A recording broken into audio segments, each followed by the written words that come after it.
What's up folks? Mag-unbox ulit tayo. Ito nga pala yung kasama ng Frozen na binili ko noon. I-unbox na natin siya kasi wala nang laman yung isa eh. So as usual, ito ulit yung Lay's. Laging meron yan. Siyempre ito na yung vape. Black currant pala flavor na ito. Maganda yung design na ito eh. Black eh.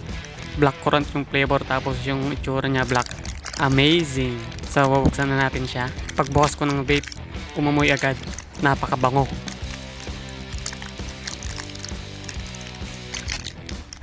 So eto na siya. May kasama pa yung leaflets, pero hindi talaga kailangan yan.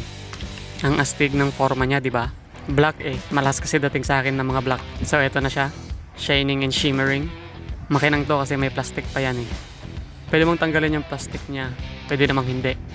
Nasa sayo na yan. Pero ako tinatanggal ko. Wala lang. Trip ko lang. So bibilisan ko na lang yung video. Mahirap tanggalin pag hindi nagupit eh. Matibay kasi itong plastic niya. Kung gusto mong makamura, ganito bilhin mo. Buy one take one. Matagal din siya maubos. 10k puff. So ayan, tanggal na. 'Di ba? Parang condom. Kaya susubukan na nating hipakin yan. Hindi pa pala pwedeng hipakin hanggat di nabubuksan yung nasa baba niyan. So bubuksan ko. Level 1 lang. Para mahipak siya. May pasukan ng hangin. Siyempre amuin ko muna yan. Bago ko hipakin.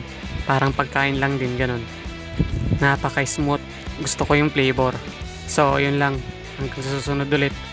Pag naubos na tong vape, bibili ulit.